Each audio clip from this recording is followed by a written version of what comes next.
He really cares fundamentally about the intersection between social entrepreneurship and individual empowerment.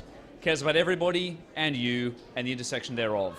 He's locked, he's loaded, he's ready to roll. His slides are almost up. Please welcome Kevin Liu.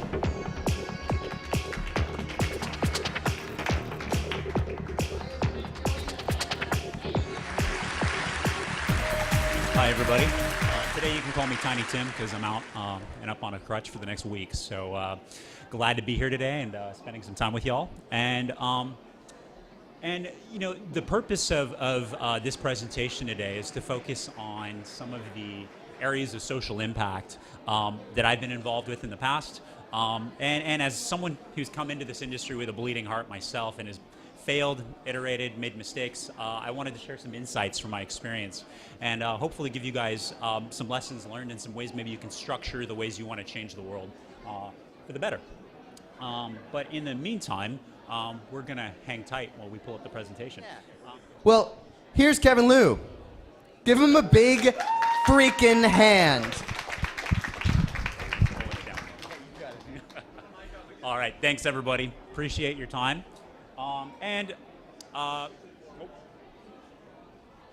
Do we want to hold? Are we good? We good?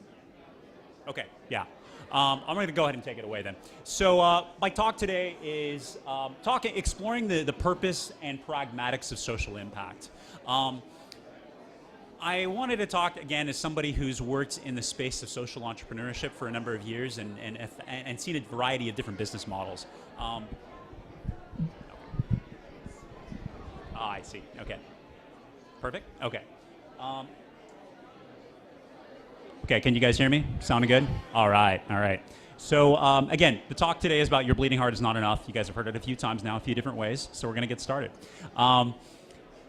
So I like to start things off first by talking a little bit about what social impact is, based on my own definition. There's a variety of different ways of looking at it, and we'll start with the first. The first, social impact is an organization's impact on its community and environment.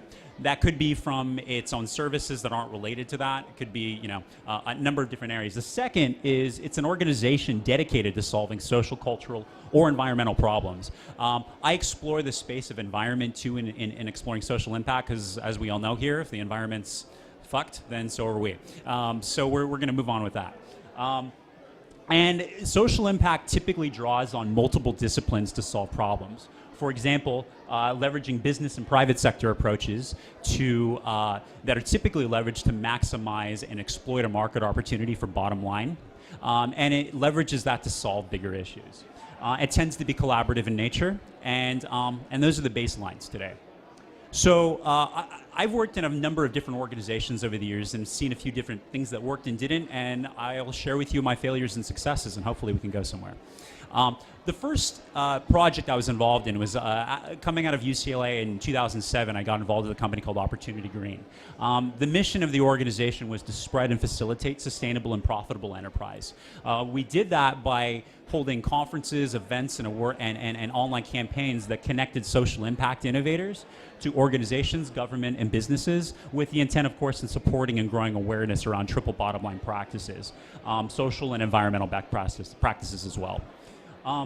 Here's some shots from the conferences that we did. It was really actually taking pages from conferences like Bill and Ted, of creating highly inspirational, unconventional content, putting people out of their comfort zones, and ideally getting people who normally wouldn't be meeting all in the same place so we could exchange ideas.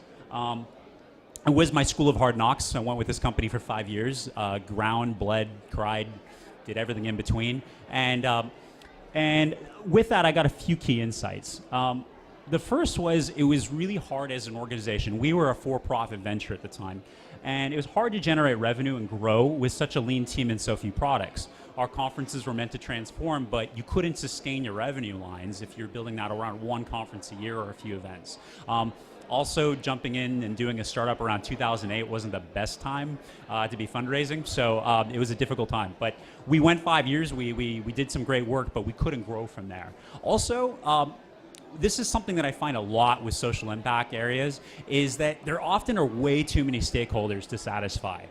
We had 50 sponsors, 50 community partners, press, 200 volunteers, interns, people from all over the place, and all of them had unique needs. Furthermore, I think what we didn't do as an organization is build our core competencies, and instead we were customizing sponsorships for every single partner that came in. And what happened is it just became unsustainable. We had to manage all of these partnerships, manage all these promises, and with that you have a team that crumbles typically. And I see that again in a lot of different organizations. So the answer to that was developing more strategic and long-term partnerships with partners that were aligned with our mission goals. And again, I think if people took more time to do that at the front end, you'd find that things are a lot more sustainable in the long run. And lastly, there's no clearly defined key performance indicators. So what does success look like if we're doing a social impact venture together? Is it the amount of attendees that attend your conference? Is it the amount of outcomes that come out of it? Is it success stories? One way or another, that was what we had to focus on. So I moved on after that to a company called Eventology, and the intent there was to produce high-quality, impactful events focused on sustainability and social good.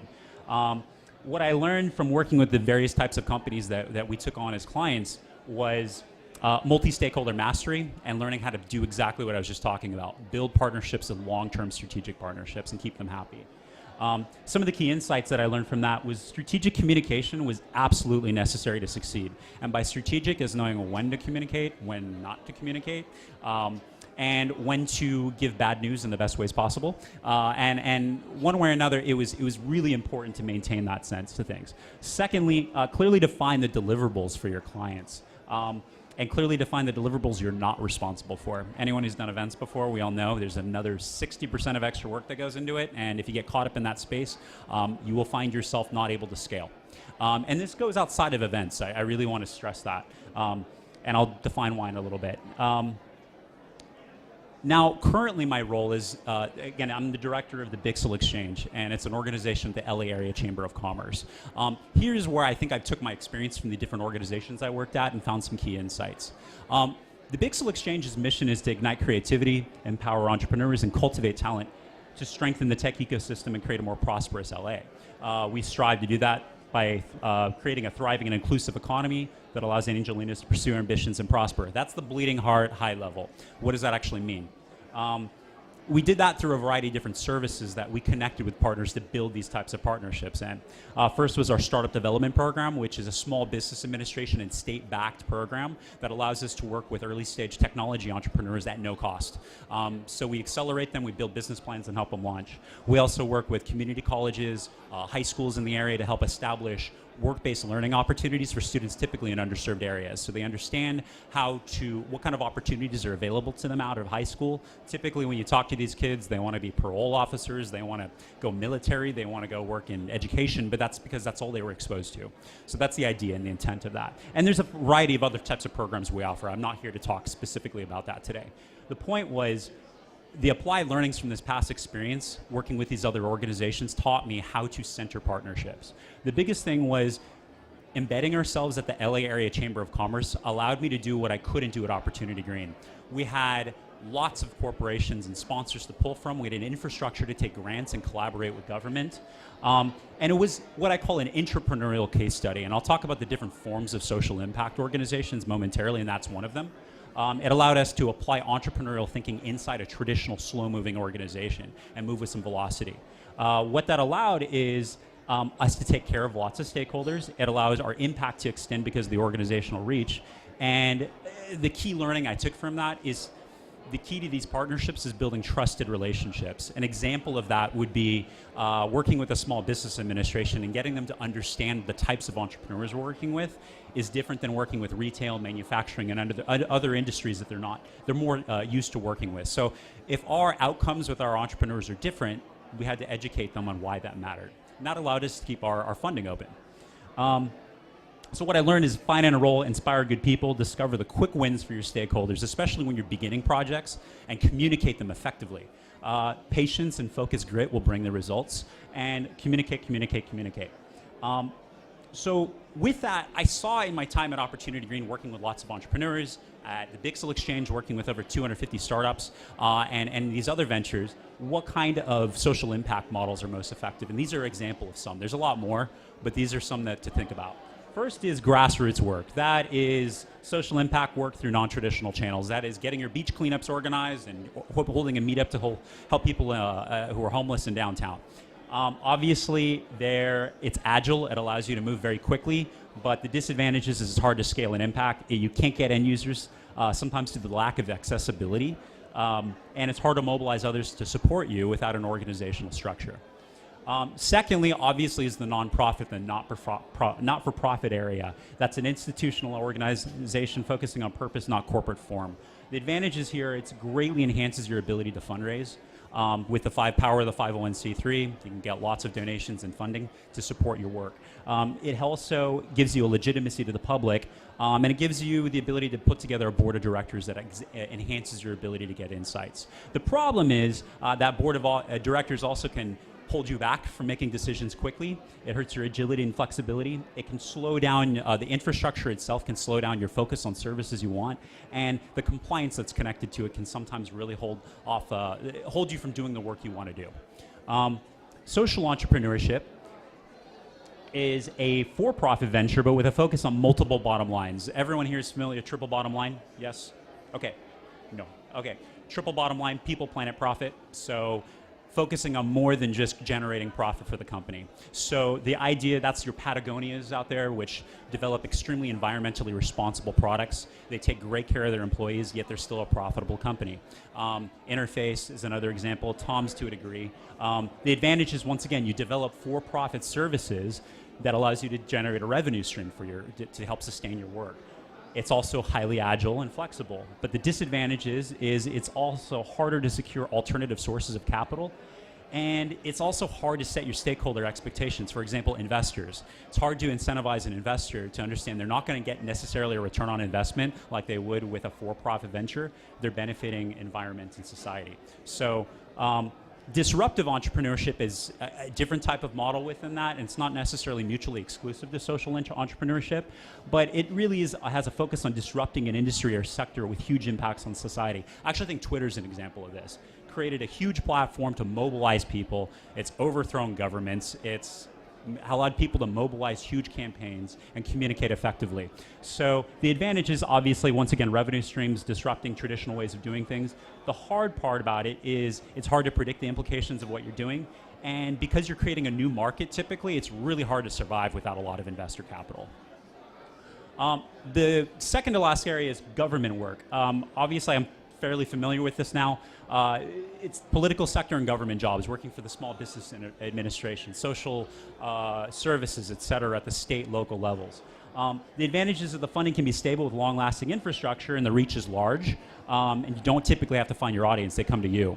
But the disadvantages is compliance, once again, compliance. It slows the speed, efficacy, and frankly, in some cases, authenticity of these mission statements, because they become box checkers a lot of the time, just to keep up with the compliance. Adaptability is very slow in these organizations, and it can be undermined very quickly by political forces out of your control.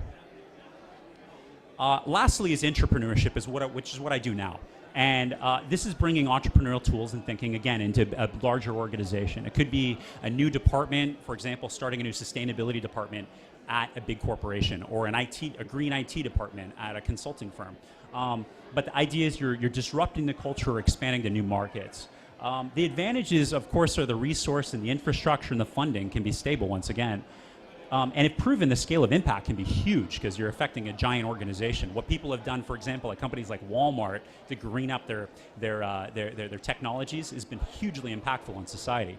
I wish they just do that on the social side too. But the disadvantage is it can be risky and the buy-in can be slow. And you often get isolated and siloed in your organization. So maintaining relevancy to impact your colleagues is very important in those cases. The takeaways I want you to think about as you think about these different structures is decide where you want to channel that bleeding heart of yours. First and foremost, what change do you want to see in the world, and what do you want to dedicate yourself to? The second is do your market research. This is we have too many problems with people duplicating efforts and not working together, fighting over funding sources while they have identical mission statements. Work together, find out who's doing it well, partner with them, or go work with them. And if anything, you're going to learn what they're doing not well, and maybe you can launch a company different later on your own. Consider your options for organizational structure, which I just was going over right now. Enroll strategically the resources and people dedicated to your cause. And lastly, communicate, communicate, communicate. I'll leave you with a quote, and that is, the place God calls you to is the place where your deep gladness and the world's deep hunger meet. But I like an alternative as an agnostic. I believe that social impact at its most basic level is where you see gladness and world's deep hunger meet. And that's Elizabeth Woodson from Stanford Daily. Thank you, guys. And if you have any questions, I'll talk to you on the side.